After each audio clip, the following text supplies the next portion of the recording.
Thanks for coming. I'm going to open the meeting for the Raleigh Planning Board for tonight, Wednesday, February 13th. Tonight we have a pretty busy agenda, so we'll try to keep things moving at the same time. We get everything the attention needs. We have, let's see, we've got 3 new public hearings. We've got 4 continued public hearings, and we have some other business as well. So a busy night. So the first item we have on the agenda this evening is a continued public hearing for an OSRD special permit for the Fox Hollow subdivision at 430 Weathersfield Street, Monster Lane. So, for the applicant, how are you? Good evening. How are you? I'm sorry, I didn't bring my. Oh, I'm sorry, we don't have one. I know, no worries. So I do want everybody to know we did change the name now to Falcon. I always want to say the wrong one, Ridge. So we did change it to Falcon Ridge because we understand there's a conflict with Fox. Right. And also, the purpose of tonight's meeting were really going to be to seek an approval for a waiver for the length of road and to approve the technical non-compliance with the open space, because what we were able to do was to take the open space and actually have 36% of this entire project is wetland. We were able to actually make it so that the adjusted upland area being provided only has 36%. So basically we gave you a tremendous amount of upland that was up far and above, but of the required amount, which was the 2 million something, we were able to get it at 36. But of course, our engineer didn't provide the percent open space, the breakdown, and I knew that we needed to present it to Mr. Graham first so that he could verify it. Because I wasn't able to do that, I'm simply telling you that you can't. It isn't before you to really. Sure. So I just wanted to let you know, though, that was a big issue. We went and asked for a waiver of the open space. No, we're just asking for a waiver of the technicality, because I can, in fact, cut off a lot of wetland and get to 36%, no issue. But that seems pretty huge because I'd be cutting off the front. So I do comply with the spirit and the intent. So of the open space as far as how much wetland. So you made those calculations. So that means you've also reworked your subdivision to get to the point where we can actually put lots on the ground? That's the point. Okay. So that's why we want to come back to you, because before we can really put lots on the ground, you need to tell us, yes, that the length of the street is fine and the open space is fine. And even though the open space is a technical waiver, we still do meet the 36%. You still have to approve it, because the way in which your bylaws are written isn't that if you have an overabundance, it just simply provides for the ratio. It doesn't say, if you give us 100,000 square feet of extra, it can all be wetland if you want. It doesn't say that. So that's why we have to actually have a waiver of the technical requirement. So we really are going to ask this board to continue the hearing unless, somebody has something to add to this at this stage. We ask to continue to your very next meeting, because I'll be able then to deliver the plans to Mr. Graham in advance of your meeting, as well as the breakdown. We have to consider the waiver. Yeah, sure. That's why. I was going to give you notice before, but I was hoping I'd get something from the engineer, and it didn't happen. So. Okay. If the board wants to chat about some of the stuff on the sidewalk, we're more than willing to do that. If you prefer to simply continue because you have such a full agenda, because the next item I know is mine with the A&R, and that's a fast one. Mm-hmm. So I defer to the pleasure of the board. Well, nonetheless, we do still need to discuss the consideration of a waiver for the length of the roadway. Yep, and we just didn't finish it because what might happen is based on how, and you can still do that. You're more than welcome to do that. I don't have the final plan because when I add to the, so here's the plan.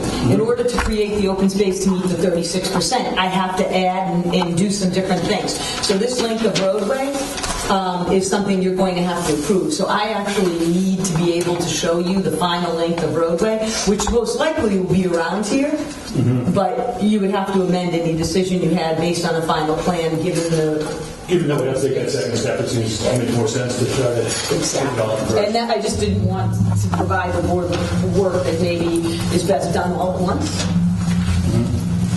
Makes I know that one of your concerns was discussing that waiver, so if you're willing to continue, then No matter what, until I get the open space tech, I can't really design. I have to have it all done because it's just like I try to explain to the, like Rob and I were talking about, and Amanda too, is that the wetlands in the open space really creates the boundary. It's almost, if you will, a survey line for us within which we have to build a development, but it can't go beyond it.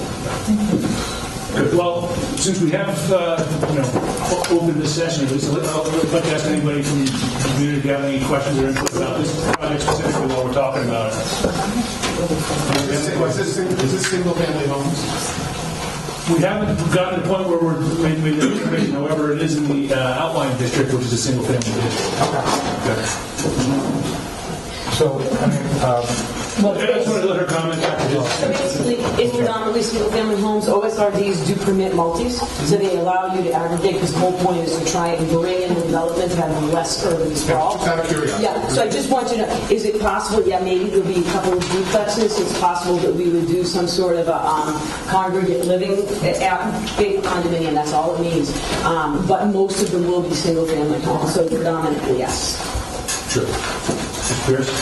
Cliff Pierce, 399 Weathersfield Street. I just want to clarify, Joe, to make sure I understand what you were saying about the open space. So you're saying by taking wetlands out, you can meet the 36%, you can meet the express requirement of the bylaw, but that you want to, after you take it out, you want to put it back in, and that creates a need for a waiver? Is that what you're saying? Exactly. Yeah. Well, okay. Well, we've done that before in previous. The board has done that before in previous cases. So, if that's the case, I hope Larry will verify that. Well, that's why I didn't want, though, to present it to the board and say, I'm going to do this. I wanted to be verifiable numbers. Larry's going to have to review them, approve, Right. stamp them, and then tell the board, yes, I do that. Okay. But that's exactly it. Anybody else? So I think I just wanted to make a motion to continue this public hearing to the next public meeting. Do we have a date for that at this point? The next scheduled so far is going to be the 13th. I was requesting to see if we should have one on the 6th, but that would be for some additional. Yeah, I think given what you're saying, we don't have the plans. Larry hasn't reviewed the plans. Oh, I'll get them to you probably in about 3 days. They're done. I couldn't get them to him in advance, that's why. So if you're having a meeting on the 6th, I'd love it. Is that the February? I'm not sure what I'm looking, because you said the 13th today. I'm getting confused. Doesn't it? Well, I'll tell you what, the motion is to continue the next public meeting.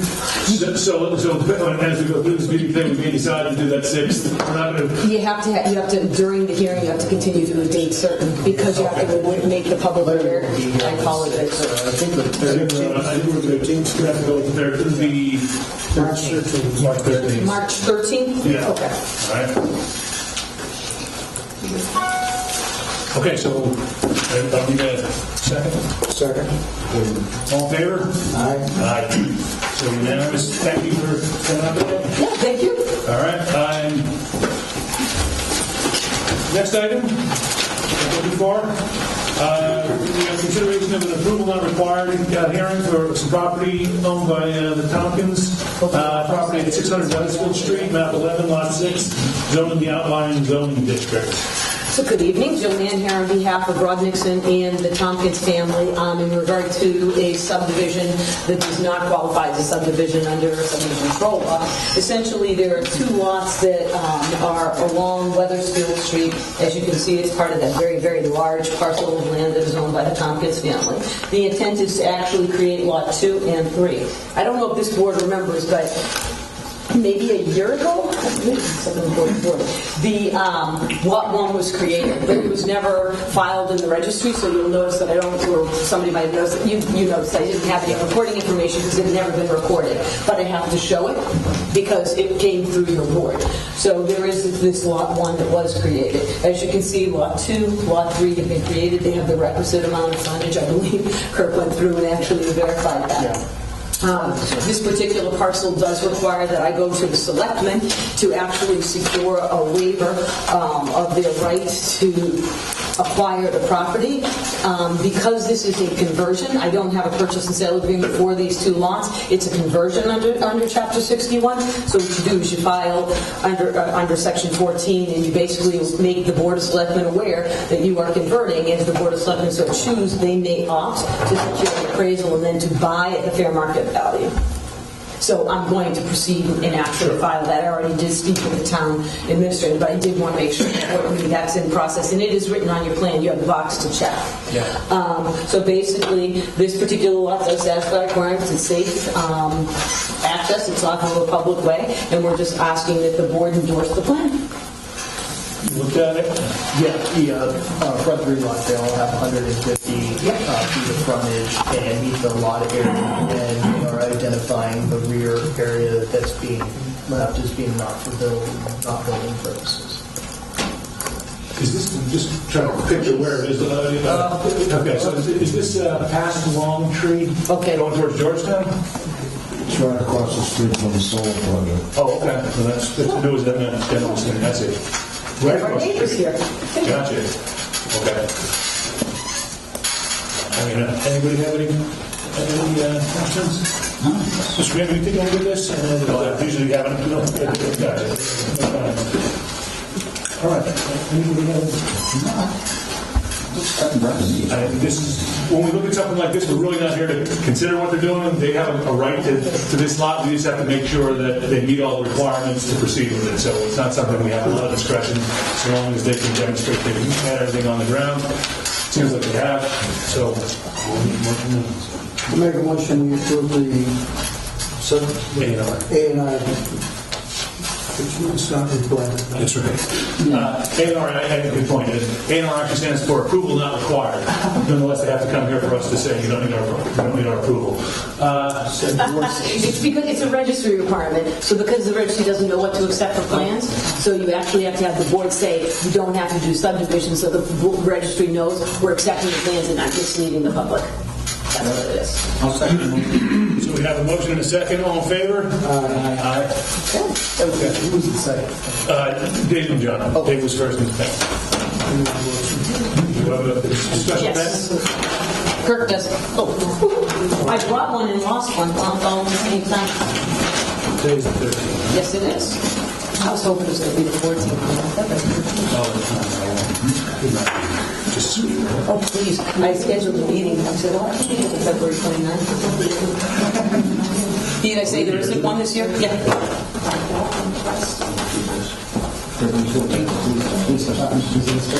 Is it really? Domestic violence? I was joking. You could think that.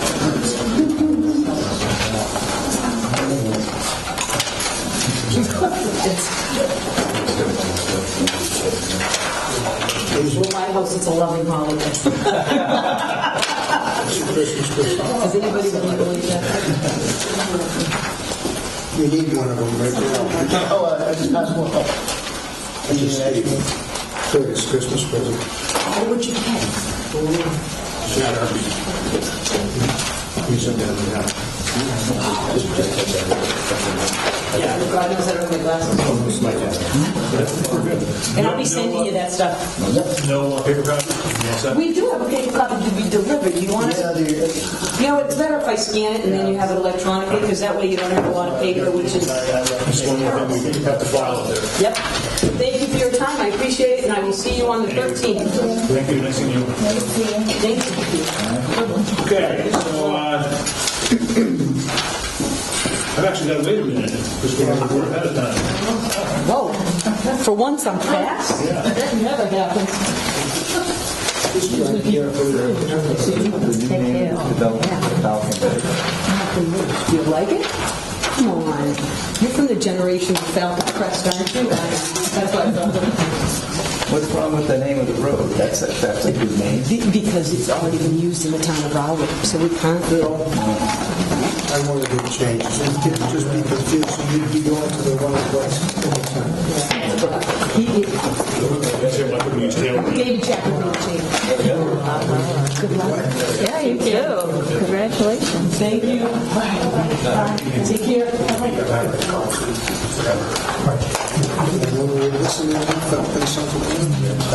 Falcon Ridge. Okay, I think we're back on track. So the next item on the hearing, on the agenda, is a new public hearing for a zoning map amendment to rezone certain properties along Newburyport Turnpike Route 1 from the outlying zoning district to the business light industrial zoning district. So this initiative is really sponsored by the town, came through the planning board. Maybe if you can't hear them, if you want to talk, you can go outside that door, please. Thank you. So again, this is an issue by the town to rezone certain districts in the town. Specifically, in this case, we're looking at the parcels of land north of, on Route 1, north of Weathersfield Street for about a quarter mile. That's about a fair assessment. There's a specific zoning map behind me that demonstrates which lots are affected. The lot on the corner of Weathersfield and Route 1 is not included. That's a historic property, and we're trying to do what we can to maintain that character of that corner and not bring a commercial district down Weathersfield. But otherwise, part of the rationale for it is, in the first instance, to potentially draw some new business to town, increase the tax base.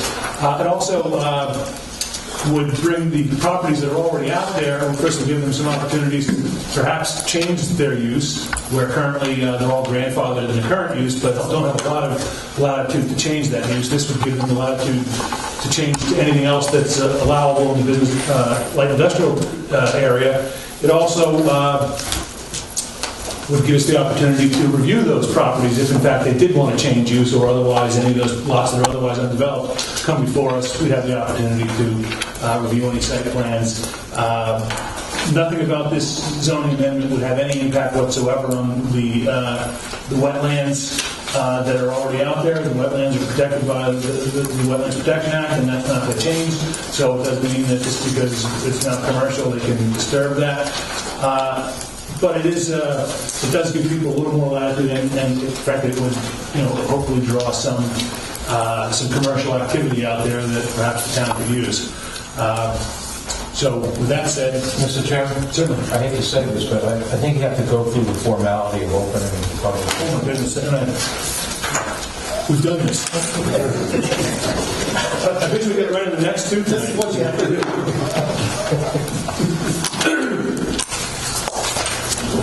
Well, I'm not going to give you my preamble again, but I will. Before the comments are taken, I think that's This is a public hearing. Okay, so pursuant to the Massachusetts General Laws, Chapter 48, Section 5, the Raleigh Planning Board will hold 3 public hearings. Wednesday, February 13th, the time specified below, to be located in the large meeting room in the Raleigh Public Library, located at 141 Main Street, Raleigh, pertaining to consideration of articles to amend the zoning bylaw map of the town of Raleigh, the map, and the Raleigh Protected Zoning Bylaw. The bylaw as follows. At 7:50, we'll hold a hearing for the zoning district map amendments to transfer the following properties located along Newburyport Turnpike, Route 1, hereafter described from the outlying zoning district to the business light industrial district. The lots affected would be 452 Newburyport Turnpike, map 18, lot 5-6-16, 448 Newburyport Turnpike, map 18, lot 5-5-17, 444 Newburyport Turnpike, map 18, lot 5-4-18, 442 Newburyport Turnpike, map 18, lot 5-3-19, 497 Newburyport Turnpike, map 23, lot 45, 501 Newburyport Turnpike, map 23, lot 44, 11 Newburyport Turnpike, map 23, lot 43, 515 Newburyport Turnpike, map 22, lot 37, 498 Newburyport Turnpike, map 19, lot 6, 502 Newburyport Turnpike, map 19, lot 7, 504 Newburyport Turnpike, map 19, lot 8-1-A, 506 Newburyport Turnpike, map 19, lot 8-2A, 510 Newburyport Turnpike, map 19-8-4A, 524 Newburyport Turnpike, map 19, lot 9, 542 Newburyport Turnpike, map 19, lot 11-2, 536 Newburyport Turnpike, map 19, lot 11-1, 588 Newburyport Turnpike, map 19, lot 13, 548 Newburyport Turnpike, map 19, lot 20, lot 12, 590 Newburyport Turnpike, map 19, lot 14, 600 Newburyport Turnpike, map 19, lot 15, 624 Newburyport Turnpike, map 21, lot 1, 599 Newburyport Turnpike, map 22, lot 33, 601 Newburyport Turnpike, map 22, lot 32, 609 Newburyport Turnpike, map 22, lot 31, 613 Newburyport Turnpike, map 22, lot 30. The total area to be rezoned consists of approximately 130 acres. So, should I read all three, or did you? No, wait till. Yeah, hold on. Okay, so we'll do that. So, at that point, I think I can open the meeting. So I'm going to actually a motion to open the meeting. I make a motion to open the meeting. Second. All in favor? All right. Okay, so, yeah, thank you. Hopefully, if anyone wants further explanation of what I tried to explain earlier, it is an issue of the town to try to bring some commercial activity out there. And again, as much as this would be changed, it would be changed within the bylaw. There's restrictions on what can be done. The uses are, retail, commercial, light industrial, anything that would, most of the uses that would create any type of nuisance whatsoever would require a special permit, meaning that nothing could happen as a matter of right. In terms of, so if it was a business that created noises, pollution, that type of thing, we'd have a little additional control over it. And we would continue to look at every aspect of the project if it were to come before us under the new zoning bylaw, to consider all the things, including public safety, traffic impact, and otherwise, making sure that whatever we would consider is consistent with the bylaw and what, the character of the neighborhood. So, with that said, Let's make sure it's clear about the 4 parcels that are just north of Richmond Glass. oh, okay, I did mention that everything was north of Weathersfield. In fact, there are 4 parcels. Here you have Ipswich Bay Glass, and the parcels to at the top are actually off of Weathersfield. These 4 parcels here, which are currently residential, would be, something we're considering. So I don't know if anyone that is from those lots is here specifically, but from what I understand, in fact, every one of these people, every lot here has been notified through certified mail. No, we didn't actually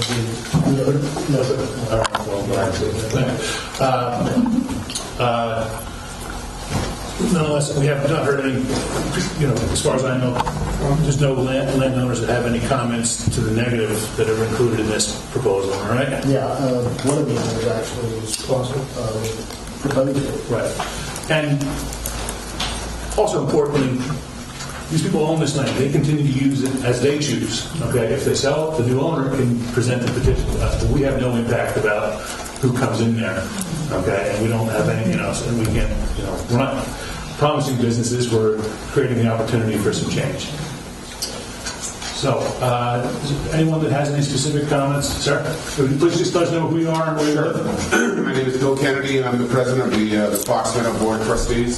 Mr. Chairman, I think you stole a little of my thunder, but at any rate, I just had a quick note that they'd like me to read to you, please. Sure.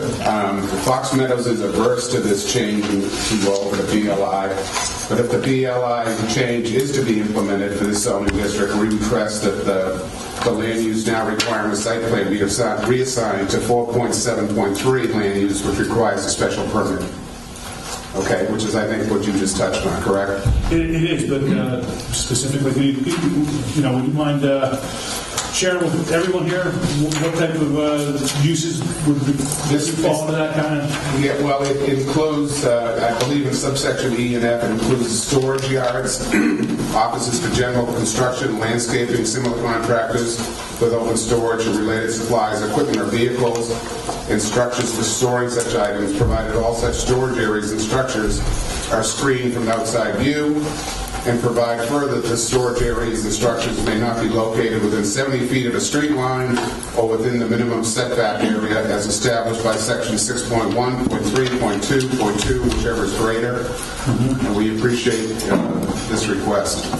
I believe that this letter is in the packet of information that we gave you folks, yes. You know, it seems to me like a reasonable consideration, given that there are currently residential occupants out there, that any use might come before us for consideration as a special permit. So I think that's something we at least should. Thank you very much. Consider. Can I comment on that? Sure. In order to make the uses that were just mentioned special permit in this area, you would have to change it for the entire business light industry district, which, as you know, includes area south of the intersection of 133 and Route 1 and out by 95. And the reason for that is within a zoning district, you can't have special provisions. All the provisions have to be the same. So you would have to make that change to the entire business light district area. The Attorney General would No, I think we'd be running problems with that. And I don't think that's something we're presently considering for this project. Right. So thank you. And so for that reason, I mean, we're still deliberating what to do with this, okay? The fact that would be a requirement, I can see why people would want that, additional protection. So we'll see what else happens tonight and where we go with it. Sir? I'd like to make a few comments as well. And Kurt, could you put up the map that shows, I don't know if we have one that shows the vegetation. My name is Kurt Adden. I'm on the Board of Trustees of Fox Meadows. I have a couple comments related to the zoning. Our main concern, and it's not shown there, I have a couple of copies of like a vegetation map of that property, copied off Google Earth. Everybody wants to look at that.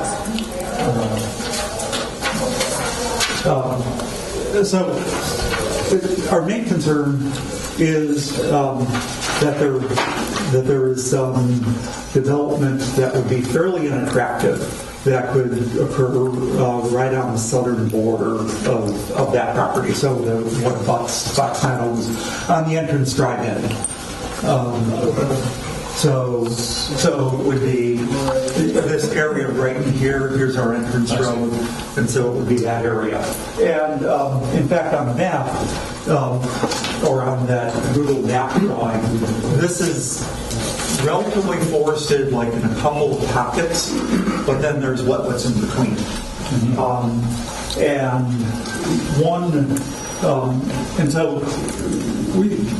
I see three scenarios. Sort of good, best scenario, good scenario, and the worst scenario from my point of view, being a Fox Meadows resident. The best scenario is that the lot be removed from the rezoning. I know that's probably not going to happen.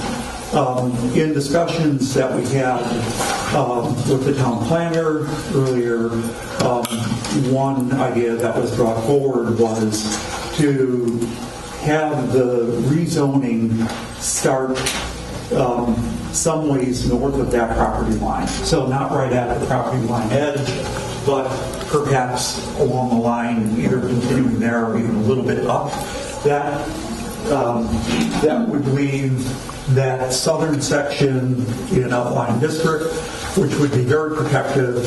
And so these fields that the forested areas couldn't be basically taken down and put in storage yards for equipment or whatever, which are in that zoning article that Bill Kennedy mentioned, which right now is not does not require a special permit. And so the fact that it doesn't require a special permit means it's really not protected. So if that zoning line were to start upwards a ways, 100, 200 feet north of that line, then it would be very protective, and I think we'd feel very happy. A second or good scenario is the land use reassignment that Bill Kennedy just mentioned, that you mentioned as well, but my understanding is that requires a separate hearing going before the town meeting. That's not going to happen anytime soon.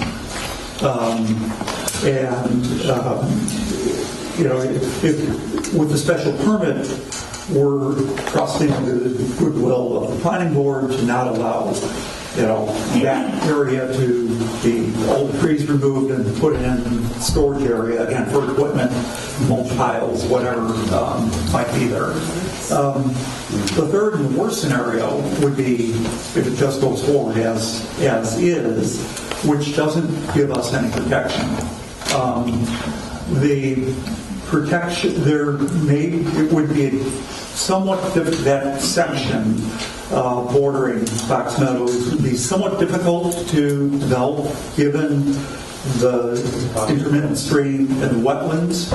But I had a conversation with the conservation agent, and while what I'm portraying, as he said, sort of an extreme worst scenario, it is possible for a developer to come in, fill those fill that intermittent stream, the wetland stream, at which point on this map you then have a nice chunk of upland, which if you take down all the trees, you're probably not going to put a building, because I don't know how you can put a septic in there, but storage areas for things that would be fairly unattractive again, could be done. Now, there may be other measures that could be taken to ensure that we're not adversely affected, perhaps increasing the setback. I don't know if you can be as specific as saying if you're bordering an OSRD, that the setback then becomes 100 feet or 200 feet. But if so, then that again would be very protective. But right now, I think largely because of Mr. Chris's comment that we can't change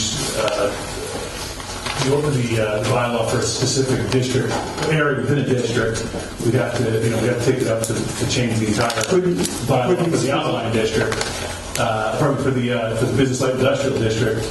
Not something we're considering tonight. So I think some of the restrictions you're suggesting we can try to layer on here aren't really something we can accomplish through. So you wouldn't be able to restrict the setback for bordering a certain land. Unless we did it for the whole. I'm not saying so we're going to plow ahead. I'm just saying that's something we have to, I guess, consider. I think that was when I was discussing, I think, with you the other day, not necessarily setback, but potential buffering requirements that would be part of would require a change to our design requirements. That if you actually have situations where you're going to have residential abutting or commercial abutting a residential, that you could require a certain amount of buffering. Vegetative buffering requirements, and I've seen that done before. In others, we don't have very much along those lines, but I think it is possible to have, and I think it could be something we could do within our rules and regulations, as opposed to the zoning bylaw. The thing that we can do with the zoning bylaw is start to line further, but one. I wanted to ask that. I mean, that would create a split zone lot. Yeah, that would require an engineer to draw the new zoning line, right? But right now we're using we actually did that split zoning for the lot at the corner of Weathersfield and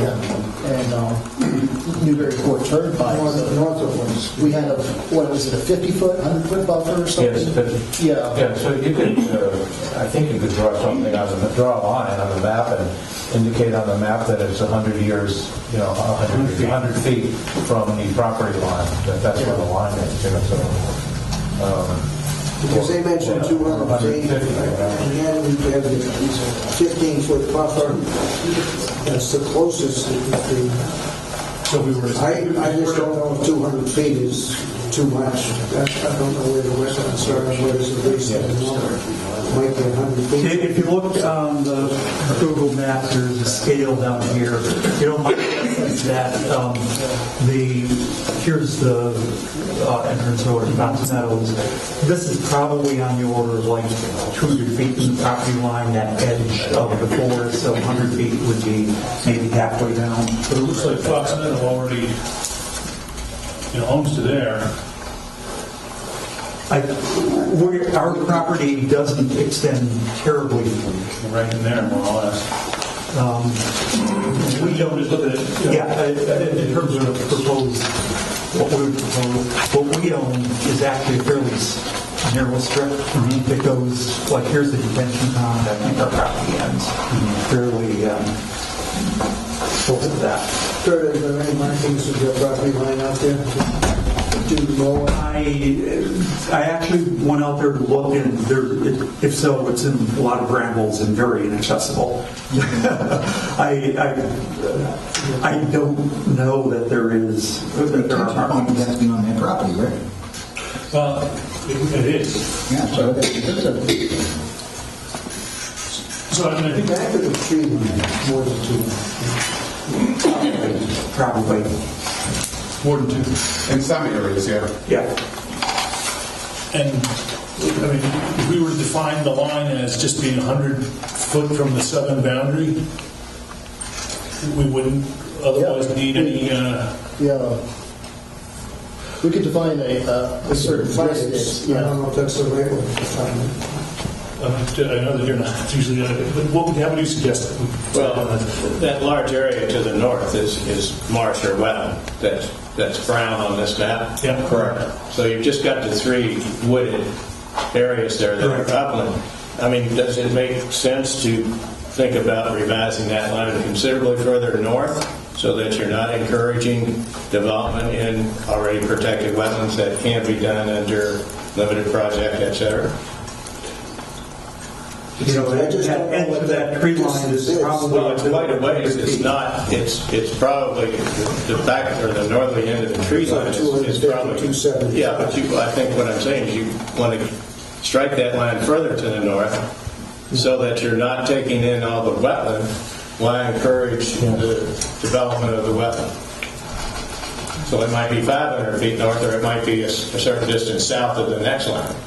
I say about the property. Could you define it, say you wanted to draw a line that is perpendicular to Route 1, maybe from this point, that corner right there? Well, if that's the end of the wetland, or it could be the next corner up. Yeah.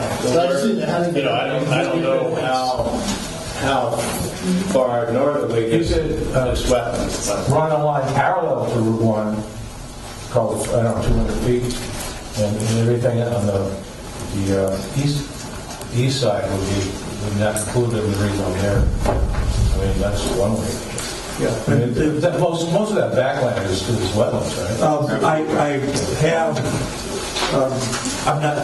I can't guarantee the validity of this, but this is something that our secretary pulled off the website that shows the wetland properties. And so, and so here's our property line, and so this increment stream would be that, right? And this section here is that, and then what Chris is talking about, I think, is drawing a line back there, which. I think it's a lot of reasons that we wouldn't want to. I think if we did, you'd find people trying to find uses very close to the wetland, the asset protection area. So I think it's something that we should consider and potentially move that one. Then you get 15 feet beyond that. So we landed on the best way to do it? I think what they're saying is everything essentially, that stream, can you see that up there on the Yeah. stream? Everything to the west of that. Yeah, that's what I was getting That at. point, and everything on the west bank of that is in. Right. Yeah. I got you. So everything to the east of the stream, cut out, moved to the district. I don't know if you can run a zoning line along an intermittent stream. I guess you could. But if you could, No? I'd run it a distance off the Yeah. center line to lay out Route 1. Right. Right. And so we would scale, have an idea how far that stream is off of Route 1? I think you just should take the ground and let's work on it. Work with everybody to come up with a solution that I think that this is a reasonable consideration, and I think we should give it some more thought. I mean, I think what we find is everyone's inclined, if we would. I forgot the landscape yards. Right, exactly. Yeah. I mean, the thing is, the landscape yard doesn't add a great deal of commercial activity to town. It doesn't add a lot of tax base, so that's not something we necessarily Syria should encourage. be the best looking yards in town. Right. Thank you very much. Thank you. Anyone else that has any comments on this? Yeah. Good evening, Mr. Chairman. My name is Marisa Thomas. I'm with the firm Mead, Kellerman & Costa, and I'm representing Karen Ario and Patricia Walton. They live in the Fox Meadows condominium, and I'll keep my comments brief because I would just be repeating what others have said. My clients are opposed to the rezoning, but if the rezoning is going to happen, they would just like consideration of buffering, landscaping, requiring site plan review, special permits, maybe increasing the setbacks, also front setbacks. I have a letter. I don't know if you've received the previous letters that I've sent to the board. We did. I have copies anyway, just to have it on the record. So I'll add my comments on that piece. But then I have one question. On the maps for rezoning, there's a parcel that is colored in on the map that's not identified on the public hearing notice. It's 516 Newburyport Turnpike. So I don't know if the board is not intending to rezone that parcel. If it is, the address? I mean, It's do you know what the 516. map? Do you know what the map? Actually, can you reference that?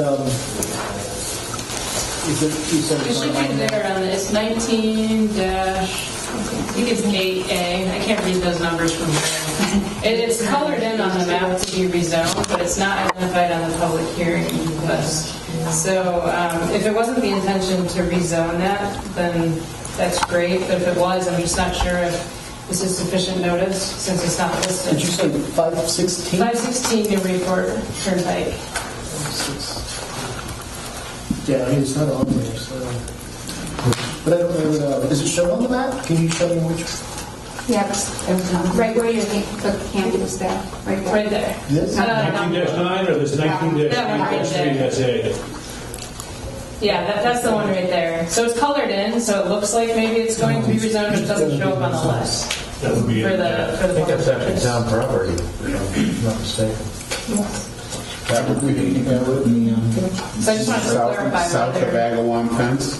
yes, yeah. Yeah, You know what you like cafes? It's right across the street.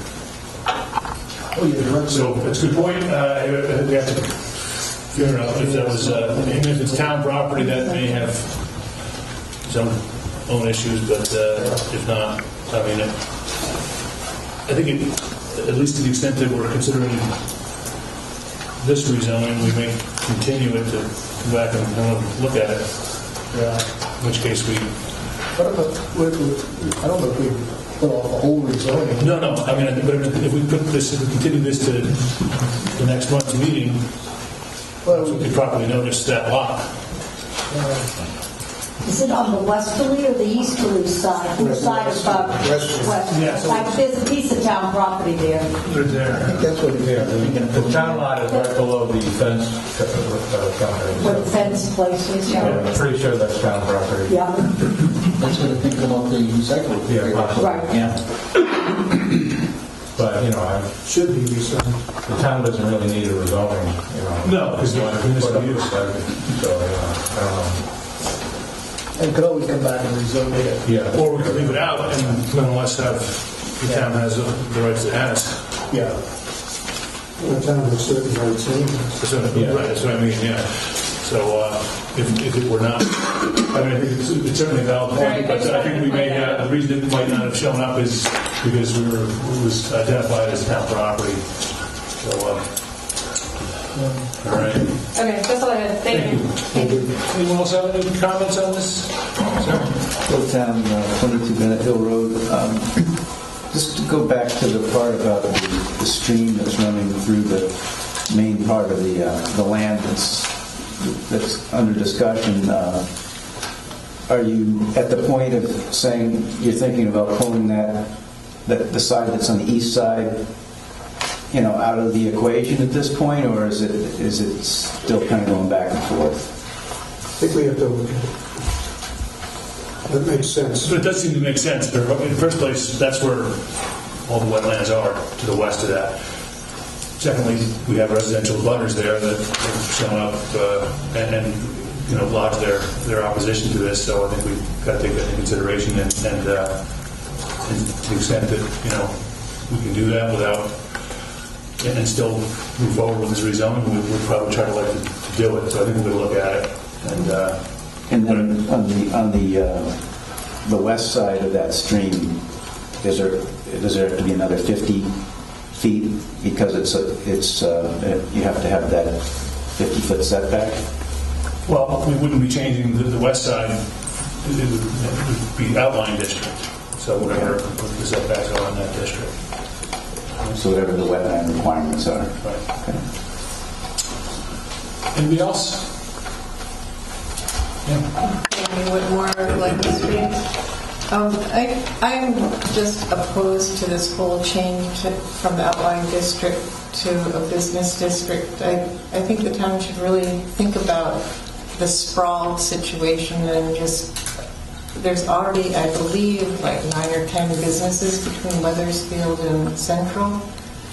And I don't understand why we want to increase traffic there where there's already issues of traffic controls, and I don't see the major benefit to the town. Go ahead. In a town, you have limited opportunities to have taxable income. And residential, in some cases, doesn't pay for itself. The new buildings that have been built in town, we have industrial and business on Route 1. It is a perfect place for it. You're not changing the traffic count, I would not think, by much at all. And this is the place that we possibly can gain some industrial or business taxable property. And I can't think of any place in the downtown where you're going to really make an impact with development or things like that. And then you could keep the rest of your town pretty much the way it is. And that's what the goal is here. You've got a linear development here that has always existed since 1804. It was unsuccessful right after that, but now it's a secondary road that connects Newburyport south. And I understand what you're thinking, but we just cannot have any balance in town unless you have some other income coming in. I don't see how this little area is that the town is dependent on this little area having this change. We already have all the big new buildings that have gone in and south of this, and I can't believe the number of near accidents that I see of people whipping in and out of these new industrial sites. So it's definitely a thing that should be thought about. Okay. Okay, anybody else have any comments on this? Do we need to, we're going to make a recommendation tonight, or try to get it out? I was hoping that we would have a second meeting on March 6th, because the warrant closes, I believe, like March 4th or something like that. March 4th? Yeah. March 6th is good. Well, I mean, but we'd be able to still be within time. Waiting until the 13th would be. Oh, I'm sorry. So we need a second meeting this month. Yeah. Gotcha. Yeah. I think, given particularly this issue, we're discussing this boundary as to splitting this lot. I mean, that might justify putting that second meeting on this month. Yeah. To consider it. What would the date be for that? Well, originally I was suggesting February 27th. I think Ken, you had trouble with that, and then John, you were going to be gone? Yeah, I'm going to be gone. And then I think Troy was going to be gone as well. So I think I can wait. Yeah. So then But we don't have to keep. I'll tell you what. You're going to be gone that whole week. Yeah, I'm gone. I turned March 6th is the next potential date, or anytime that week. But you said the 6th was out because the warrant closes on the 4th. Well, no, it's not, because even if it closes on the 4th, I can submit something usually just right up, a few days after. Okay. So there is some flexibility, but it would be best if we could do it on the 27th. I'm not sure how I'm going to be here on the 6th. Could you say, you asked about the 20th of this month? Yeah, the 20th or the 20th. I put out the 20th as well. I didn't think you put the 20th. 20th, so I'm going to. Okay. Are you going to wait for that? And then I'll check with Troy. If we need to have Troy.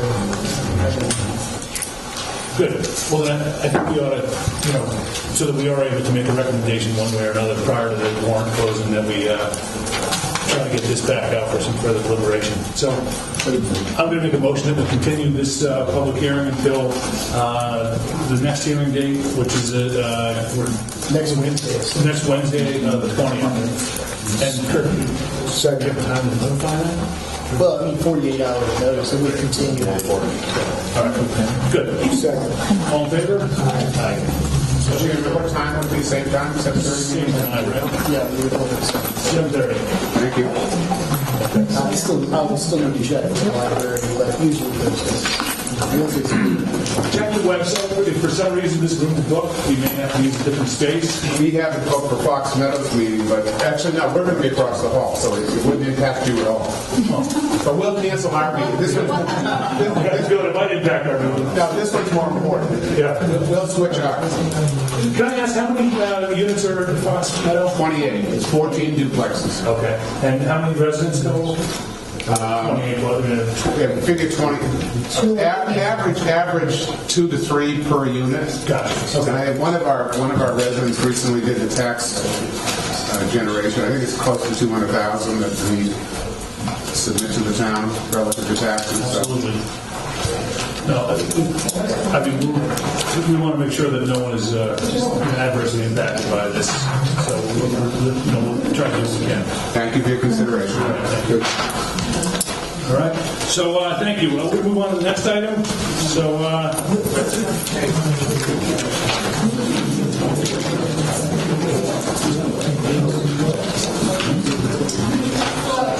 next item is a new public hearing for zoning map bylaw amendment to create a retail village entity district in the over certain business light industrial outline district zone properties located in the western end of Hazel Street, Route 133. So I'm going to finish up to read the rest of the announcement for this one at 8 o'clock in the public hearing. The public hearing for zoning bylaw amendment and for zoning district map amendment. Amend the Riley protective zoning bylaw by adding a new section 6.8 that outlines provisions and review approval criteria pertaining to the development in a new retail village overlay district, RVOD, and amend the zoning district map of the town of Raleigh map to designate an area along the westerly extent of Haverhill Street, Route 133, near I-95 interchange, as being the new retail village overlay district, consisting of approximately 35.19 acres, and which shall incorporate the following properties: 1,000 Haverhill Street, map 4, lot 20, 992 Haverhill Street, map 4, lot 20-2, Haverhill Street, map 4, 0 Haverhill Street, map 4, lot 19-1, 982 Haverhill Street, map 4, lot 19, 970 Haverhill Street, map 4, lot 18-1, 944 Haverhill Street, map 4, lot 15, 966 Haverhill Street, map 4, lot 17, 968 Haverhill Street, map 4, lot 18, 981 Haverhill Street, map 4, lot 23, and 993 Haverhill Street, map 4, lot 29. So with that said, similar to the previous item, this is a town initiative to try to expand the tax base in town a bit by creating a new retail district. This time we're looking at a slightly different direction. We're looking out towards 95, primarily the parcels north of the water treatment, I suppose northwest of the water treatment plant, heading out from the water treatment plant going out towards 95. As you can see on the map. So starting here, this is Crystal. Yeah, Crystal Farm, everything through what's currently the ABZ and their storage area, as well as the parcels Muddy Creek and the parcel next to it. This is a really neat opportunity because we're actually creating a whole new zoning district here, not just pushing something into an existing zoning district. It creates this. If someone were to develop in this district, they'd have to follow the criteria that we're establishing. It does have design criteria. We would ask that they, for instance, move the parking to the rear of the building so that you don't come across a strip mall with all the parking out front. So have a better facade so that if as you come in and out of Raleigh, you enter a very aesthetically pleasing retail district that hopefully would be an asset to the people here in town by having some new commercial options for whether it's whether it's shopping or restaurants or perhaps even office space, professional space. It could also be used. And we're also considering mixed use so that there's a residential component as well. And unlike what we have in the current business light industrial district, this does have some architectural review criteria, which again will help us make sure that we don't end up with something that was sort of ill-conceived and short-sighted. We don't want strip malls. We're looking for something a little more substantial than that. Is there anybody else want to comment on it specifically on the board? I would say from since we did the informational hearing, I updated this to include that suggestion about the mixed use. Okay, great. It's one of the permitted uses. So when we say mixed use, we're saying any building. You have a lot of multi-story buildings up to 2.5 stories or 3 stories. Yeah. And but you'd allow residential use on second stories or above the first floor. So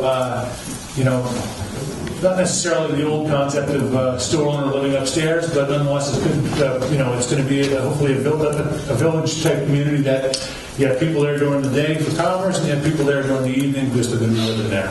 I think there's some benefits to that. Just having a presence 24 hours a day. There's some synergy with the shared parking. You have people working, out of their residentials during the day, which would potentially allow for a little more parking for the business during the day, and that in the evening you get the reverse of that, which has some benefit. So, and it also could potentially, draw in some developers that might consider putting some modern income housing in there, which has some benefits to the town. So there's a lot of potential here, and I think it's an interesting and positive initiative. Anyone that has any specific concerns, Mr. Town?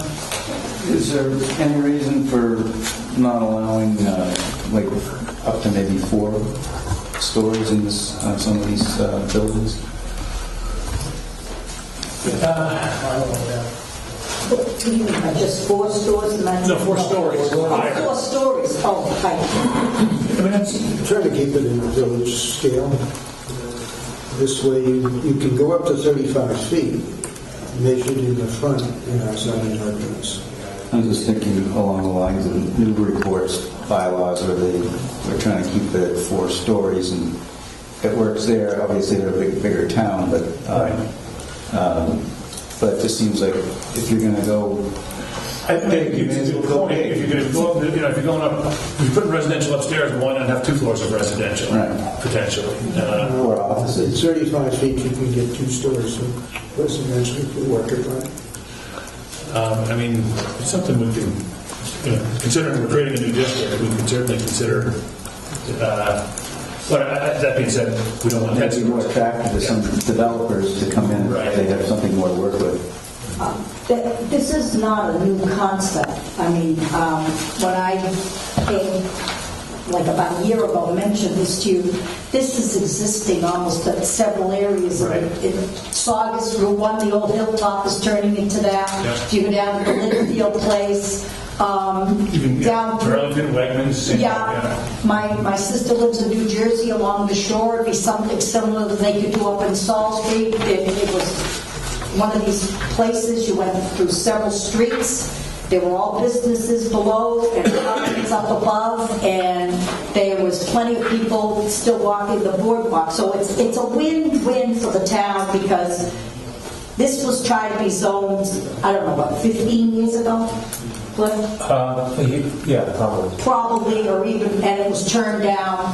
They were afraid of the traffic. Well, nothing's out there, and the traffic is just the same. I don't care whether you live on Route 1, you live on 1A, or 133, you're going to get the traffic because these are connecting routes. Right.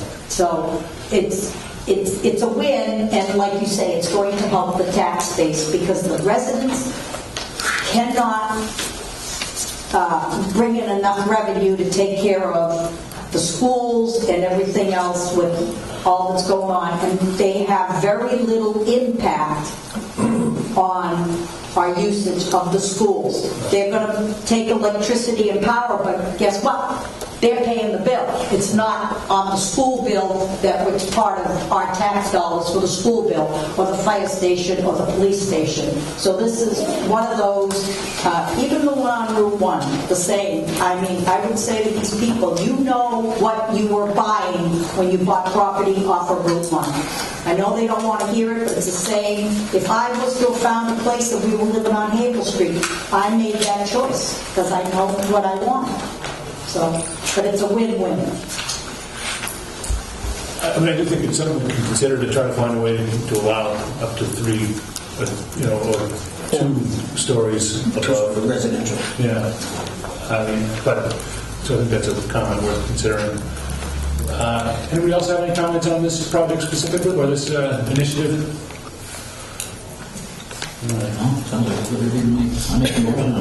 Bonnie Berkowitz, 623 Weathersfield Street. I concur with Mr. Town relative to considering 4 stories. And the second thought I had is, would there be a possibility for drive-throughs on the end caps, perhaps 1 or 2 drive-throughs that might bring in, if we're looking for commercial tenants, it might bring in another presence that might add to the residential and the mixed use? For a guy that goes inside the bank every time I go to the bank, Well, you're an anomaly. but it comes in handy when you want to get a loan or something because you know everybody. And if this village idea wants to be a village, and we don't have that allowable anyplace else in town right now, other than some things that predate zoning. Well, we have McDonald's, so we would, plus You got Dunkin' Donuts still. Dunkin' Donuts and maybe, so maybe And we did change Starbucks. we allow pharmacies, we don't have one yet, but pharmacies are now able to put a drive-through. But my history in Raleigh doesn't go back far enough to remember how it came about, but it seems like the drive-throughs are the third rail at this They point. were in and out. They were in for the vote for McDonald's and Dunkin' Donuts, and the zoning was changed back. Changed back. It was an in and out. And, it's 20 years later, we can consider it again, but it seems like, I appreciate your point, and I do see that would draw potentially some type of... Especially off the highway. Well, that's a good, but, then I'm thinking, but I think David's point is also, that village, community that we're trying to develop there it would be impacted by cars swinging in and swinging out, getting mocha lattes and being gone. We kind of do want people to get out of their car. Raleigh has a food tax, right? Food and beverage tax now? Meal tax. Thank you. Thanks for the suggestion. I think it's for the reason that we're having a meeting on the 20th. I think we ought to, rather than make a decision or make a recommendation one way or another tonight, I would suggest we continue it to the next hearing. Make a motion to continue this item to the next hearing on the 20th. I'll second. All in favor? Aye. So we have unanimous. Thank you. So now our next item is new public hearing on a zoning bylaw amendment to create transit-oriented design overlay district over certain properties owned and abutting properties owned by Didax at 395 Main Street, which also abuts the Raleigh train station. So this project is something that was also a town initiative, but it was an opportunity that was presented to the town by the people that own the Didax property, which is, if you don't know it, I believe they're an educational supply distributor. Is that fair? And they apparently, and again, I'm going by a lot of, just what I've been told, but they've been in town about 25 years. They've built up a tremendous business there. They're very happy here in Raleigh, except that they've outgrown their facility. The facility sits on about a 2 or 3 acre parcel, but it's they also own an additional. What's the total area of the 19.43 acres. Okay, so they also own an additional 19.43 acres, which currently has a planning board restriction on it that would prevent them from doing any development on it because of the condition that was created when they got the permit to establish the building, the commercial building that they currently have, the Didax building. Because of that restriction, if they're not able to do anything with that land unless they potentially change the use of the Didax building. Well, which would really mean take down the Didax building, which doesn't make sense. It's a great building. It's got a lot of potential. It's a valuable asset. And rather than, potentially, lose money to make money, they came to the town and said, listen, if the town has any interest in taking ownership of this Didax facility, we would be willing to donate it. We would want, as a consideration, a lifting on that zoning restriction that's in place since the 1989. Am I right about when that was created? 1989. It's actually the ZBA that put it. I'm sorry, so the ZBA. So we would be potentially lifting that restriction so that the 19 point. I think ZBA has to lift it. Yeah, they would have it. Right. And, so as much as again, so let me just if we were to take possession of the property in consideration, we'd have to allow them to develop 19 acres. That gives them an opportunity. The property is located between Route 1A and the Raleigh train station. It abuts a corner of the parking lot, which has, I believe that the MTA would be able to provide a right-of-way so that they could create access from this 19-acre parcel directly to the train station. And that presented an opportunity to consider somewhat of a newer concept, which is transportation-oriented residential development, which allows for, or which encourages the use of public transportation, and by virtue of that, discourages the use of your automobile. So we're trying to get people that are commuting out of the city that can take the train an hour up here and get some more, fresh air and put that property to good use. And also, it does come with the real benefit to the town, which is some tremendous office space that we'll be able to use for the municipal purposes that we currently have. We also have the opportunity to use a warehouse that's part of that property, and nobody's made any firm commitments one way or another, but it does sound like there's several departments that would be interested in potentially occupying that space if the opportunity came up. So, let me do that too. So, again, we're here to consider amendments to the bylaws as follows: to amend the Raleigh Protective Zoning Bylaw, the bylaw by adding a new zoning bylaw section that currently outlines the provisions and review approval criteria pertaining to the development in a new Raleigh Station Transit-oriented development overlay district, and amend the zoning district map of the town of Raleigh, the map to create a new Raleigh Station Transit-oriented development overlay district, RSTOD, over an area consisting of approximately 19.43 acres that incorporates the following properties: 395 Main Street, map 27, lot 2A and 2B, owned by Dynex Inc., 393 Main Street, map 27, lot 53-1, 397 Main Street, map 27, lot 52, 401 Main Street, map 27, lot 51, and 0 Railroad Ave, map 27, lot 78-1. The text of the proposed amendments of the Raleigh Protective Zoning Bylaw, maps associated with the proposed amendment of the Raleigh, and the maps associated with the proposed amendment to the Raleigh zoning district map, and any supplemental documents may be inspected at the Planning Board office on Central Street, Raleigh during regular business hours. Any persons interested and wishing to be heard on the zoning proposal should appear at the public hearing at the time and place so designated. So so at this point, I once again did my preamble before I had my opening, but does anybody have any questions about what is the experiment proposed? Did you open the public hearing? Make a motion to open the public hearing. David? Second. All in favor? Aye. So unanimous on opening that. Beth?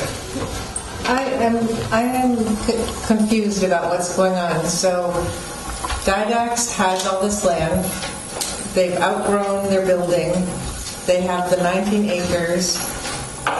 And if they went to the Zoning Board of Appeals, why wouldn't they then go to the Zoning Board of Appeals and expand their property? I can try to answer that. It's more of a historical procedure as opposed to something they do in the future. They came before the Zoning Board of Appeals back in 1989 and said, we'd like to build our commercial property.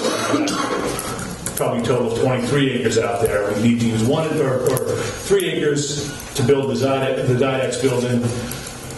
The ZBA at that time said, well, we'll allow you to build the commercial project you'd like, but we're going to restrict your ability to develop the 19 acres to the rear.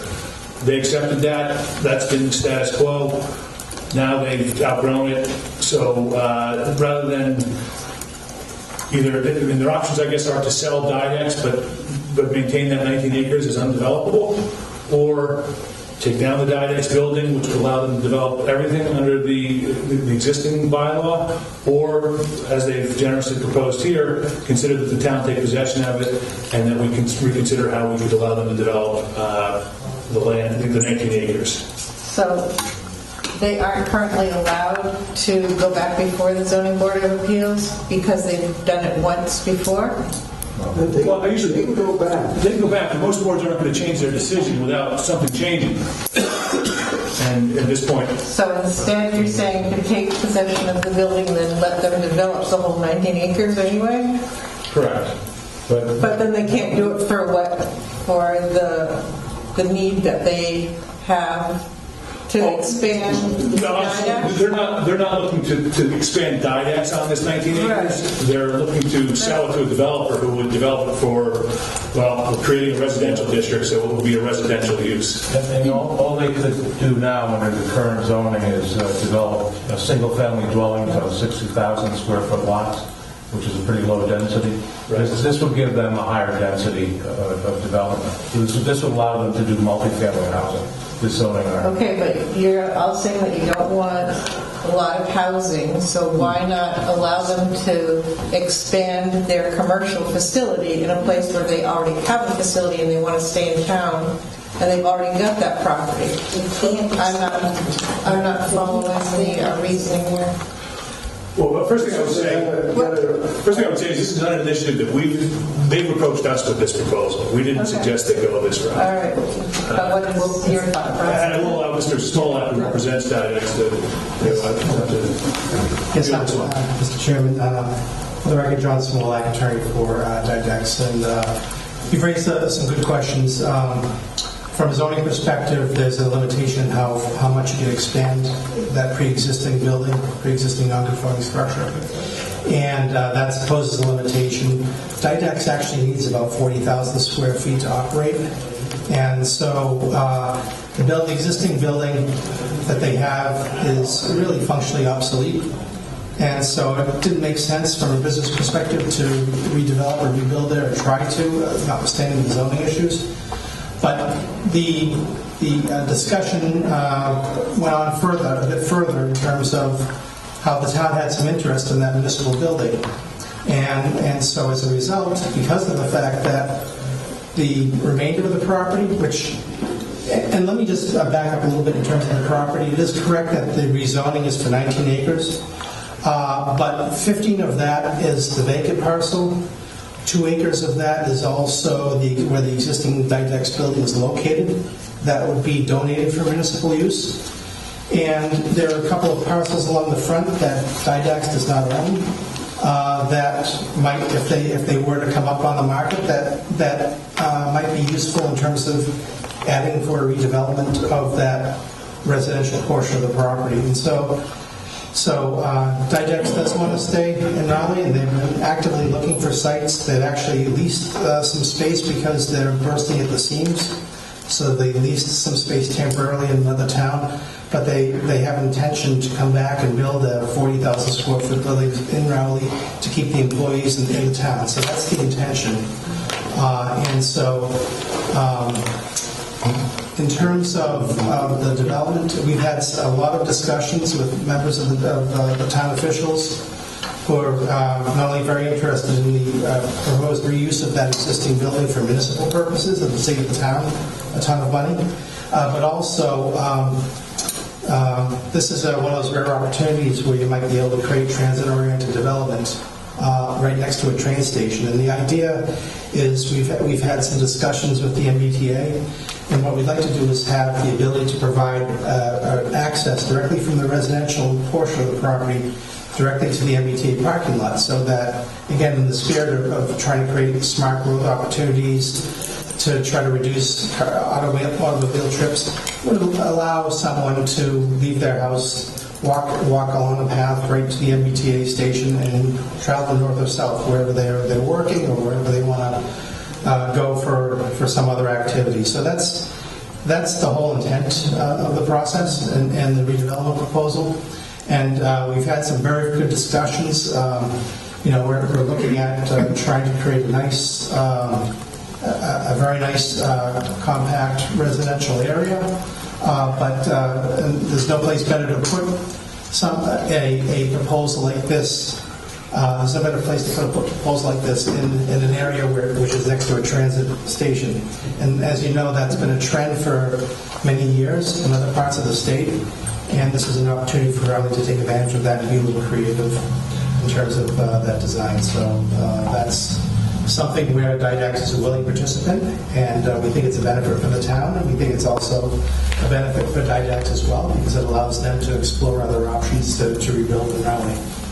You said you've talked to the, Mass Transit Authority for the trains, for the right-of-way to have the walk down to there? Right, we're going to have to... You're in the process Right. of it. We have an existing... What are they looking at? Are they favorable for it? Yes, anything for a price. Oh, yeah, hello. So we've had discussions at the MBTA, and we have an existing easement because back about 10 years ago, the MBTA took some of Didax's land for the parking lot. And so what we're looking to do now is just to create some additional access. Again, from that parcel, that would be residential directly to the parking lot to create a straight trip to the station. And the MBTA parking lot is, that station, as you may know, is tremendously underutilized. It's like 14% utilization. So the MBTA likes the idea of having housing next to their stations, because it provides them more ridership as well. I got a certain question. Is now being beneficial to the town, you're saying we already have 8 buildings that we have. The water treatment, which is not faring too well. We got the town hall, you got the light, the highway and stuff. This is going to create another building that is going to be on the taxpayers of Raleigh. You know, what are we going to do with the other ones if this goes through? And who's going to take care of that existing building with some of the work it needs done? Is this... Well, Didax needs work, or the existing building's going to be moved? Well, the town, it has to be inspected anyways before it's passed over. It's a big place to heat. Is this really beneficial to the town to get a building? Compared to the cost of renovating the annex. Oh, yeah. Okay, but now the whole thing is, I think the town should be stepping up and moving up and consolidating all these other ones into one place, so we're not having buildings all over the town of Raleigh here. Well, I'm not sure we're going to get to create a municipal compound, but this does allow us to move some departments out of space that they've outgrown and has otherwise become obsolete into space that is ready to go. So I think operating this space would be more cost efficient than, obviously, like David just mentioned, the annex building is not ready for anything. You can do anything with Didax without a very large expenditure by the town, which I don't think the town is ready to consider. And yet you've got Council on Aging, Board of Health, and planning in there right now, and that's and the building department and conservation. Yeah, so you know, a lot of those. I don't speak for the town, this department. I don't know what they're going to do with it, but it seems like they could put it to good use, and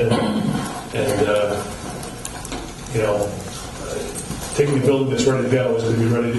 You know, this building has an elevator, Class A office space, a nice, clean, dry warehouse, good roof, and we'd have the building surveyed before we took it. Pick up tax money on the residential portion of that. You just said the previous one that you get a lower tax rate, so if we can keep Didax in there, let them... Not would be cluster zone, and we probably would get a different person than... Tax rates are the same for residential and commercial in town. And I mean, it's a good, fair point, and I can't tell you what they're going to build out there, but single-family homes on 1 acre lots, good families with school kids and as much as we all love our families and our school kids, they that's where the expense is in town. I think part of the belief is this type of a district would get more 2-member households and perhaps less children. You can't say for certain, and we're not going to restrict it in any way. It's not an age-restricted development, but I think just you can determine that you'll get less kids out of this type of a district than 40 single-family lots. And so as a result, you have You'd be taxing 44 new residential lots with potentially a lot less impact on the schools. Right. I got a question for Mr. Storm. As you said down the property in front of that, there was something I'm looking for. Oh, it's on this, that piece of property on the northerly side that you don't own. Is that Right. There are two smaller parcels that are located towards the front of the site that are part of the zone, but that might or might not be part of any redevelopment. But if it isn't part of any redevelopment, it has no impact on. I'm about the property. I think you were one of the lots that you're in one of the lots that were potentially. I'm on the south side. Okay, that's all right. Just the two at the very front, on either side of the. Yeah, okay, I know. So it's basically the two parcels that are right up along Main Street. If they were to become available, or one of them were to become available, it might make access a little bit easier in that area. But again, that's just it's not, nothing will happen to those two parcels if they're not sold. People who have own those parcels will be able to continue to operate that property like they are currently under current zoning, under the underlying zoning district. This is the MBJ. Here's the connection to the property lot right there. We had the great fortune of walking the land. Yeah, I know well. Yeah, I know the lot you're talking about. I used to own this one down in the front. Good. Yeah. Bonnie Berkowitz, 623 Weathersfield Street.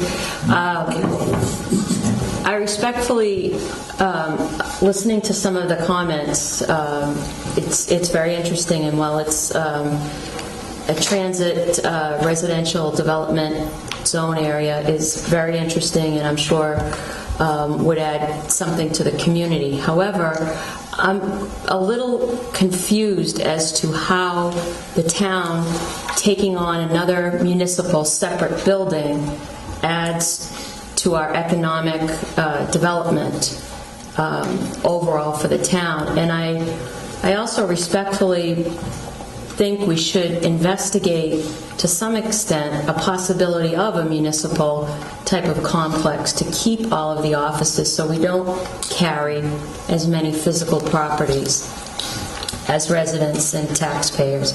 So I don't quite understand, well, I understand the space confinement, I've been to many of the offices, but I don't understand how it actually truly benefits the town to be in the business of owning more real estate.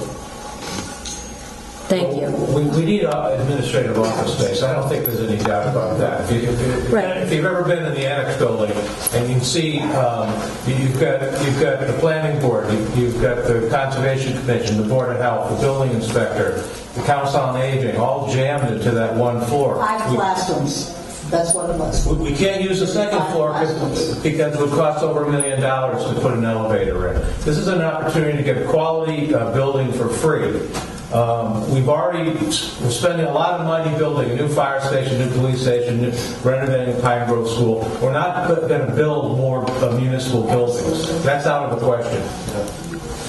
And anybody, every one of us anybody that's younger than, let's say, 60, has not been in to see what the Council on Aging is. I work in there every Monday since I've retired to serve lunch, and we can barely get 20 people in there when the lunches come. And that's because we can't use this one bigger classroom that was for kindergarten when my kids were in school, because there's office for the outreach person or the secretary or somebody else. And if you ever go in to try and talk to these guys, they got little cubicles like this. So if we can move them so they can expand and files can be brought out of there, that whole first floor, without costing 3 arms and a leg for an elevator, can be totally, fully ready for all the elderly to use. They can have a conference room. They can have a bigger area. They can remodel that kitchen that is antiquated. Everybody screams and yells, for the kids. And don't get me wrong, because I did 23 years on the school committee, so I know where all the money goes. in the taxes. But let's start to do something for the elderly, because sooner or later, anybody under 60 is going to be in that group.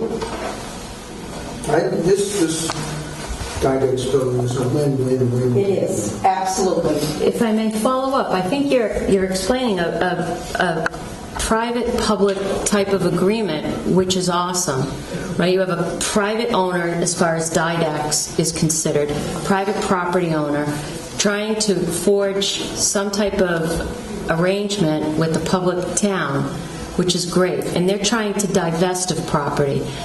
What I'm suggesting is, rather than just looking at that one side of a coin, why not also look at the possibility of having a public-private type of endeavor, but investing in the town or investing for another property? I know this is zoning change here, but I'm still confused, and I understand, we're constrained as far as space for the senior center, just like Amesbury has the senior center where the transit center is. Very interesting. But it's another physical building. It's another physical building with age on it that we have to carry. I'm just trying to understand how it truly, in the long run, benefits the town. But who knows who moves there that the town could get rid of the other buildings? That's what I kind of don't want to go down that road, but in the back of my mind, I've always wanted, this is to create opportunities. The town is not going to be building any more municipal buildings. I think we've run that game in the last couple of years. We're bursting at the seams in other locations. This would give us the opportunity potentially, and I can't speak for the Board of Selection or anybody else in town, but maybe DPW could be sold, maybe the annex could be sold. Consolidate. Right. Possible the Didax building could be sold. I was troubling that around in my head, but isn't it? But it would be in that district that allows only this residential type development, municipal use. Maybe it could be a non-conforming use. I don't know. Well, at least that allows the citizens to understand there's other contemplations. I do think that there potentially may be benefits that come from this, but I don't necessarily know that we've got to figure out them before we get behind this. I think once the town takes on that property, that's when the opportunity would present itself as to what they can do. Would there be one other possibility? Because the gentleman mentioned the need for 40,000 square feet for Didax to expand. Is there a possibility of including, if this were to follow through as structured or contemplated, to require Didax to relocate to a 40,000 square foot plant in Rowley? You can't tell people where to build or move to. Well, just as you can have a tax abatement, you can certainly have some type of, if you give them permits for this railway zoning, there has to be some way to have a benefit to keep or maybe they'll I think it would be a little say. short-sighted to not see the benefit that they're offering. Right. Has anybody asked where they're going to go in Rowley? I've been to more planning board meetings in the last year, and they have been looking. So there might be places, but we're not them. We can't tell them where to go. It's okay to ask. It's okay to ask, though, I think, to just have a conversation. I don't know. Maybe I'm wrong. An entity that's making some inquiries, and we can't tell them where to come in. That being said, we've made it known. We're thrilled to have them. We've told them where we think there are opportunities to develop. But again, we can only tell them, hey, there's a landowner over there that might be something. We can't tell them exactly what to do.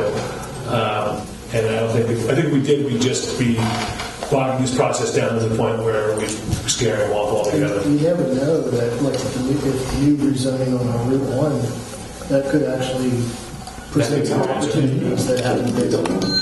Never know. Any other comments? So has Didax, have you gone down that road of adding 40,000 square feet? Possibly? We've looked at other alternatives, and we just don't think this site really works. Because I see the building from my house and my daughter does, and there wouldn't be any issues. I've seen that building since it was built, and it'd be great to keep them in town. And if you're going through all this to get this, it'd be just the same fight to try to keep Didax running in town and let them add the 40,000 square feet. Well, it could be an issue, you have to go back to Board of Appeals. No, we try it here, so why can't we try to put that, so we keep it? I certainly haven't done the math, and I don't even know how many units we're talking about back there, but we just heard the people at Fox Hollow tell us that somebody did the tax analysis in there, and there's 28 units that generate $200,000 worth of revenue. If we're looking at slightly more than 28 units, I mean, you're looking at potentially $300,000 worth of new revenue. But you also got 19 acres there, and not a lot of that's built on, because a lot of it's by wetland, next to my property. But, it's up to them to find, if you get to 40 units in there, or whatever the number is. That's the whole thing, the concern, is you're going to crowd this thing like you make it with out of proportions. If I could respond to that. The wetlands have already been delineated on the property and approved by the Conservation Commission, so we know the building footprint that we're working with. And so we've been working with different concepts with various members of the town in terms of design, and we're very confident that we can fit an appropriate residential development in that area. So. And in fact, we really haven't gotten into the design criteria that they're considering for this, but it does have some unique characteristics that you wouldn't find in any other district in town.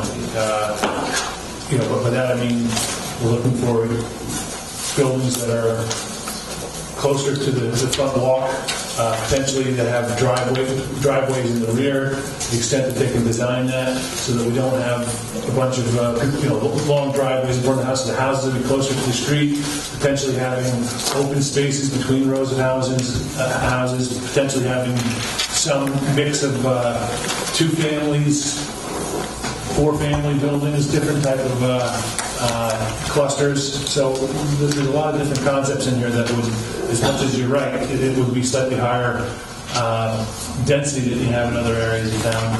It's got different characteristics so that it would be appropriate. And if anybody wants, take a ride down to Salem. Salem has it. Beverly Toby Ford was just sold, and that's literally across from the train station. They're going to be doing the same thing. Newburyport is doing it. So it's right along the whole line. As you take the train into Boston, you see it. Yeah, but they're all going right through the center of the town. This is off the grid from the center of the town. It's right next to the railroad station. That's right next to it. It's not going to be a big impact on it. It's a good selling feature, but it's not going to be a big impact whatsoever. Sure. Phil Town, this is a question for the representative from Dydex. Is it not feasible to, if they rework it to put that 40,000 in the existing location for Dydex, and then also try to include something for Raleigh, still include a lot of this transit program? I don't think both could coexist because of the size of the building that Dydex needs, and to still have a fairly viable residential use. And plus, we're trying to partner with the town as well to provide another option for the town for a need that's been identified, as has been mentioned. So we're trying to be good neighbors at the same time. We certainly want to try to find another spot in Raleigh to serve the needs and to continue to be a tax-paying property owner in town. I was thinking more from the standpoint of the town down over a little bit, sort of you guys stayed and we had this great project, and that would be a win-win. But it sounds like you kind of need a bigger piece of land. We do, and plus, I mean, it's not a total of the land too. Yeah, plus we're in a residential area too, and so we don't want to in fact, expand so greatly that it causes additional. So I'm sorry to cut you off. One thing, I have my office is on Main Street. All those big FedEx trucks are going to Dydex. That would take some of that traffic off of the secondary roads. So it has the benefit of potentially getting traffic that otherwise you don't get a lot of tractor trailers out of 1A, except for those pickups and drop-offs. So that's something that would benefit as well, getting some of that commercial traffic off of that district. You may. Make a motion we continue this to the February 20th meeting. Second. All in favor? Thanks, everybody. So, and again, 20th, if you want to follow up, we'll be here. So,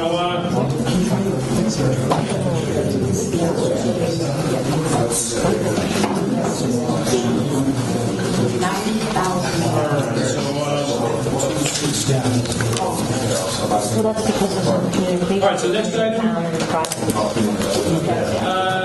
Continue public hearing for special permits for retail marijuana sales established at 264, 268 Newbury Turnpike, Nature's Remedy applicant, the retail zoning district. Sometime like that. I'll be right back. I know. I got to accuse myself.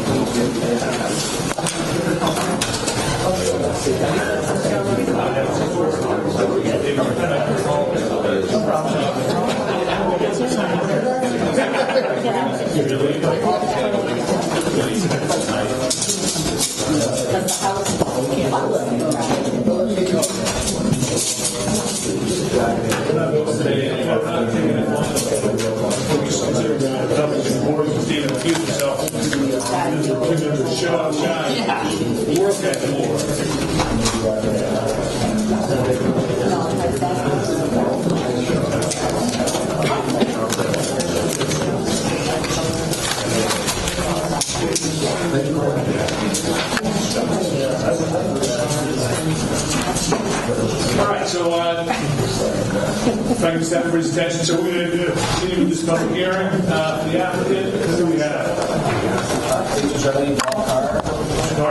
I'm very good, thank you.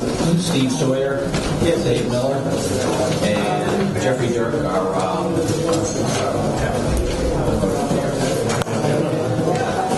So we did a site view a couple of weeks ago, and everybody has a pretty good understanding of what we're proposing out there. And I think it seems like just the concept right now is a nice improvement to and it seems like an appropriate use in the district that we created out there. So I forget what we're looking to see for further information on today. Yep, well, I think Steve Sawyer would like to get up and we rearranged the parking element here for our traffic engineer. Yeah, so as part of what Jeff found as part of the traffic analysis is my original entry spot. There's a little bit of a dip in the road to the north where you can see the cars beyond. They'll dip down, and the smaller cars you lose view, and then they pop back up. From the north side, you have full sight. So he recommended shifting the entry to the north side, which required me to reconfigure the parking a bit. So what happened as it shaped out is that I have two-way circulation around the entire building. The bay up front is the full 60-foot bay with 24-foot aisle to back up and pull out. As you on each side of the building, we maintain at least 20 foot of width. We have 1, 2, 3, 4 parallel spots on the right edge as you come in. On the north side, there's a full bay across the back with 24 feet of back out. We have, actually it's a little over 20 feet on the south side with full circulation around the building two-way. So there's no confusion, no conflict. We're okay if it's one way. Maybe somebody might get confused if they come in. I think originally I had it one way, counterclockwise. So that's the major change. With that, though, the efficiency of parking, I lost some parking spaces. The paved spaces, we dropped from 28 to 23. But the important item of this site is we have that entire gravel area in the back, which is ample. We have a full 60-foot bay with 42 spaces for the possibility during the onset of operations that you have that peak demand at the beginning. One thing that I did notice on Jeff's traffic report was, I think his peak hour, we had 46 trips, that's actually 23 round trips, that's correct. So there's 23 visitors in that during the peak hour. We have 23 spaces. And as Bob mentioned before, they're definitely not there for an hour. Sure. It's probably 15 minutes, maybe if they're 15 minutes probably. So I think during, if there is, once you get into the normal operation, there's more than enough parking here. I think that's an issue. That's one of the major issues that changes from what we saw before. Then also there was discussion. I think Larry had asked me to address the 10 stormwater standards, which we were making improvements originally, but I just documented them. So what we have is we have this swale on the south end that directs the stormwater. We're carving out this rain garden on the southeast corner of the site between Newburyport Turnpike in the parking. So the water's directed into there. There's sheet flow across the parking lot that ends up in that rain garden, and then it overtops. Yeah. So yeah. So it's this area. You can see the blue arrows. So it directs it to that, to the oval shape in the front would be a rain garden. And that's just simply, it's about 12 inches of organic material. There'd be shrubs, native shrubs that you plant in it. So it's not, it doesn't look like a big ugly detention basin. It just looks like a planted, natural shrubs, birds would go there and such. So there is some ecological benefit, but that treats the stormwater. From there, it would overtop. There'd be a level berm. You see where there's you can see the overflow berm on the south. The water would overtop and flow out. Now, with that, if you take the remaining pavement, we're treating, with the stormwater standards asked for all paved areas, and if you're not in a critical area, you treat a half inch of water. You take a half inch that falls on the paved areas, you create a volume that'll treat it, and the treatment volume of that amount. What we've done is we've provided a quarter inch, which I think is pretty good for a site where we're reducing pavement. So we're just basically treating the remaining pavement. Many sites, they don't do anything; they just let it go. So this is a tremendous improvement. And then also there's a standard groundwater recharge where basically they ask for this. I think where it's a B soil, I believe it's so what they say is 0.35 inches over the impermeable surfaces you want to hold and put it back into the ground. And with that rain garden, we're holding about half, basically about 50% of the paved surfaces times the 0.35 inches is the volume of that 333 cubic feet within that rain garden. So I think we've done a pretty good job, admirable job here, cleaning up the site. And another major issue is all those trucks and such in the rear of the property are all going to be removed with the potential little Benny oils and such dripping from them. So that's a tremendous improvement on the site. So I think that's I'll just try and keep it short. I think, given that you come up with a substantially different plan, I think I'd like to have Mr. Graham take a look at, review it with us. So if you wouldn't mind,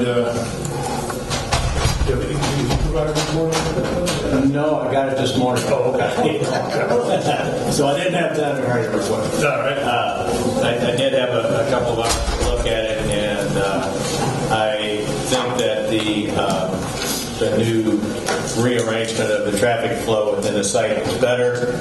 I don't have a great problem with the loss in the parking, since they do have the possibility of overflow parking of 42 spaces in the back. A few things that I did notice that, I have in my report that I'll just maybe highlight right now, is that I noticed that there was no lighting in the rear parking. I think that's something that you're going to have to, as you've got building mounted lights in the front, I think you need to consider that for the parking in the back.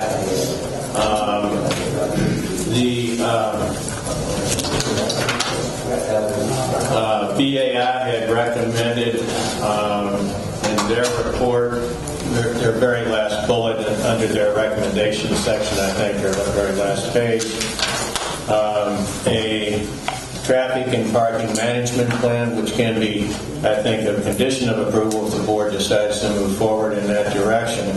But within that, they also recommended